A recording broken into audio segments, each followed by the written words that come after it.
I used to carry the biggest wallet. You know, the kind stuffed full of cards, receipts, loyalty cards for places I hadn't been to in years, a credit card I hadn't used in a while, but was there just in case. My wallet was full, but my bank account was not. Now, I carry a small wallet, 3 cards, and that's it. And my finances have never been clearer. The wallet didn't change my money, but what it represented did. Today, we're talking about stage 2, the step that made the difference. And it has nothing to do with adding more. It's all about taking things away. Catherine Agupjan, creator of the Secure First Money Method. If you're trying to build financial stability without the overwhelm, you are in the right place. Today, we are in stage 2, simplify. And I want to make a case for why this is the most underrated, most skipped, and most necessary step in all of personal finance. Before we get into the framework, I need to talk about something that doesn't come up enough in personal finance content, especially for women. If you are the person in your household who keeps track of everything, the bills, the due dates, the subscriptions, the school fees, the doctor's appointments, the grocery list, the permission slips, the gift for that party on Saturday, and what to wear for Spirit Week, you are already running a very high mental load before you even open your banking app. Mental load is the invisible labor of keeping track. And financial mental load, knowing which accounts have what, which bills are due when, which card is on auto pay and which one isn't, sits on top of all of that. It is exhausting. And when something is exhausting enough, we stop doing it. Not because we don't care, but because we are out of capacity. The answer is not to become more disciplined, despite what influencers might try to tell you. The answer is to reduce the number of things that need to be tracked.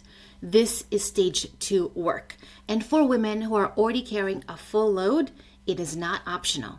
It is survival. Here's the lie that the personal finance industry, and honestly, the organizing industry, has been selling us for years. That the solution to too much is better organization. You know what I mean. You feel overwhelmed by your closet, so you go buy a set of matching containers. Now you have a more organized closet and more containers to manage. You feel overwhelmed by your finances, so you download a budgeting app.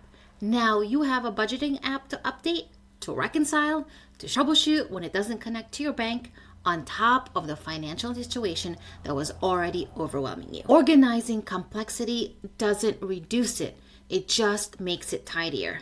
And tidier complexity is still complexity. Elimination is different. Elimination reduces the number of things that require your attention. Every account you consolidate is one fewer login. And every subscription you cancel is one fewer charge to track. And every card you stop using is one fewer statement to check. You are not organizing your financial life.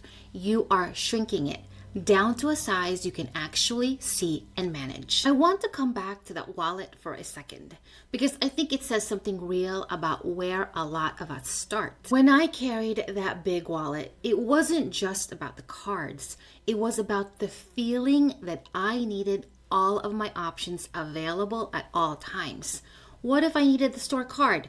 What if that backup card came in handy? What if I needed those points? I was managing every possible scenario, which meant I was always managing something.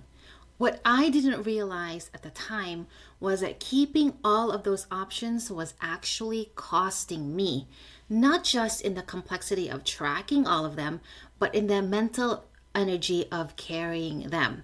Every card in that wallet was a small weight, a small obligation, a small, I should check that hanging in the back of my mind. And when I got down to 2 cards, 1 debit, 1 credit I used and paid off at the end of each month, something shifted.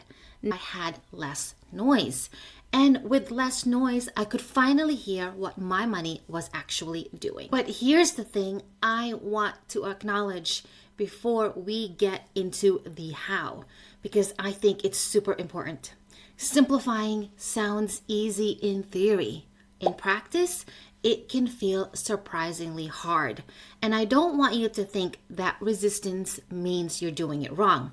The resistance is real, and a lot of it was put there and designed on purpose. Think about your Starbucks rewards.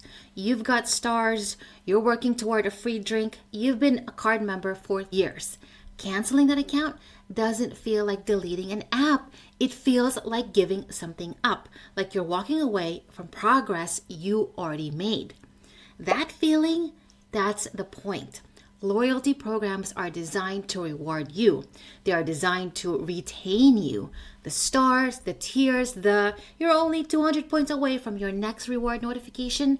That is a product team's retention strategy, running in your pocket all day long. The reward is real enough to keep you attached. And it's not just coffee. It's the streaming service you've had since it launched and feel kind of weirdly loyal to. The checking account you've had since college that you know isn't the best option anymore, but changing it feels like a whole big thing. There are two psychological patterns at work here, and I want to call them both out because once you see them, they lose some of their hold. The first one is a sunk cost fallacy, and the second is a status quo bias. Now, the sunk cost fallacy is the tendency to continue doing something because of how much you've already invested in it, even when continuing no longer serves you. It's that first credit card from college. You're used to it, you've accumulated some points, but it doesn't have the card benefits you want. And if you really look into it, it is an expensive account to keep. But you've had it for years, you've put in the time, so leaving feels like wasting all of that history. But here's the thing about sunk costs. The money is already spent. The years are already gone, and staying doesn't recover them. It only adds more of your time, energy, and sometimes your actual money to something that isn't working for you anymore. You don't get the years back by staying. You just spend more years and maybe more money. Status quo bias is a bit simpler. It's the discomfort of change itself. The familiar feels safer than the unfamiliar, even when the unfamiliar is objectively better. Your old bank is familiar. A new high-yield savings account is unfamiliar. Even if the HISA means 10 times more interest, the old account has the weight of history on its side. Banks and subscription companies know this. That's why canceling something is always harder than signing up for it. The retention offer that comes up when you try to cancel, the "Are you sure?" screen.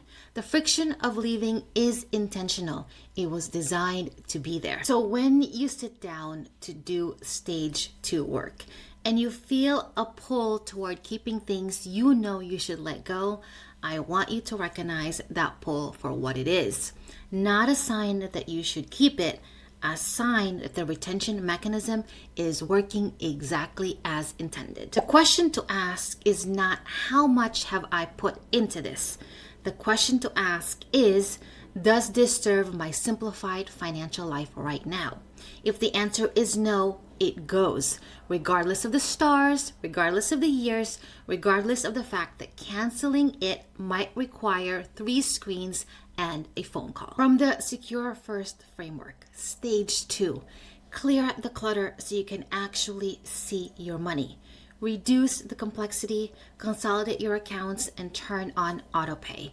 Stage 2, simplify, is not about deprivation. It's not about cutting your life down to nothing. It's about reducing the number of things that require a decision, a check, a login, or a thought so that the important financial decisions have room to breathe. Here's how you know stage 2 is the work you need to do right now. 1, you have accounts in multiple places and you're not sure why. A checking account at your old bank, a savings account you opened for a specific goal and forgot about, a credit union account from a previous job. None of them have much in them, but all of them require attention. That's complexity with no return. 2, you have subscriptions you don't recognize on your statement. I'm not talking about the obvious ones. I'm talking about the $9.99 ones that you can't place, or the annual charge you forgot was coming. If you can't name every recurring charge on your accounts, your system is too complex to see clearly. Number 3, some bills are on auto pay and some aren't, and you're not totally sure which. This is one of the most common stage 2 signs. If you're doing mental math every month to figure out what's already covered and what needs a manual payment, you are managing your system instead of your money. Number 4, you downloaded a budgeting app and stopped using it within a few weeks. This one I want to spend a second on because it's where a lot of people blame themselves when they shouldn't. Apps feel like the solution to financial disorganization. But an app doesn't simplify your finances. It gives you a new tool to manage your finances. If the underlying system is complicated, the app just adds one more thing to keep updated. I have a whole separate video on why budgeting apps are often not the solution and why so many people give up on them. Because the real issue is that they're trying to manage something that was already overcomplicated to begin with. I'll link that video in the description as well as in the cards. And number 5, you've tried to budget before and it fell apart within a few weeks. Now, this is not a willpower problem. It's a sequencing problem. You were trying to build stage 3 discipline on a stage 2 foundation that wasn't there yet. The budget couldn't hold because the system underneath was too noisy and too cluttered. Stage 2 comes down to 3 moves, and I am going to walk through them one by one, including one that most people are afraid to do. Move 1 is to consolidate your accounts. Yes, even the credit cards. Get down to one primary checking account for bills and fixed expenses. One high yield savings account is enough for right now. One HISA, not 3. And here's the one people hesitate on: consolidating credit cards. I want to address this directly because the fear is real. If I close a credit card, won't my credit score drop? Yes, in the short term, it will. Closing a card can affect your utilization ratio and the average age of your accounts, both of which factor into your score. That is true, and I'm not going to pretend otherwise. But here's what else is true. Every open credit card is an opportunity to go further into debt. It's one more statement to check, one more balance to keep track of, and one more minimum payment to remember. Financial clarity is structural. It requires active work. Now, your credit score will recover on its own the more you simplify. So my suggestion, keep the cards with the longest history and the lowest interest rates. Close the store cards. Close the cards you opened for a sign-up bonus and you haven't used since. You don't need every option available at all times. You need a system that you can actually see. Move 2 is to automate your fixed expenses. Every bill that is the same amount every month, like rent, car payment, minimum debt payments, regular subscriptions you're keeping, those go on autopay. When fixed expenses require a manual decision every month, they compete for attention with everything else.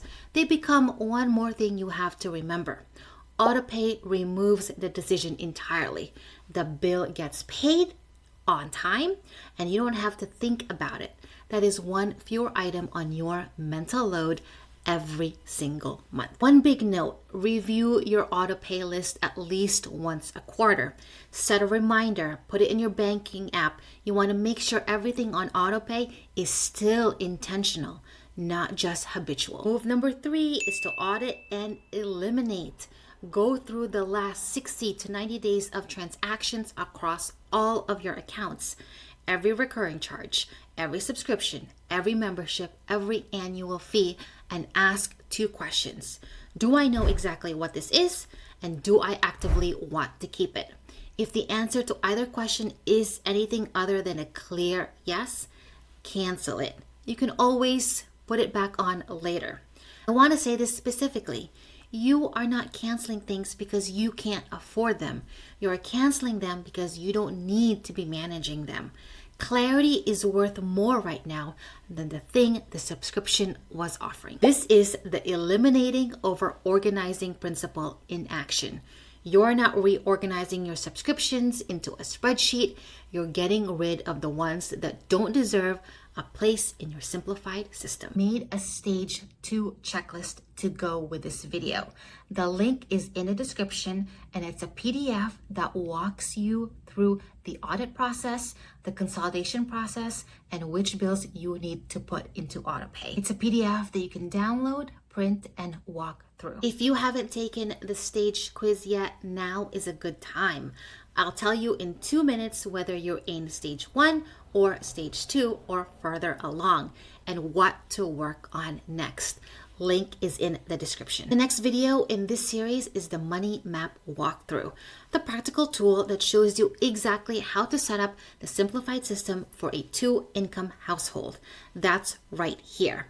The one for a single income household is coming very soon, so make sure you subscribe. If you've got a wallet full of cards, it's time to take some things out and start simplifying your finances and the mental load. Thanks so much for tuning in to Sisters for Financial Independence. We'll see you in the next video. Bye.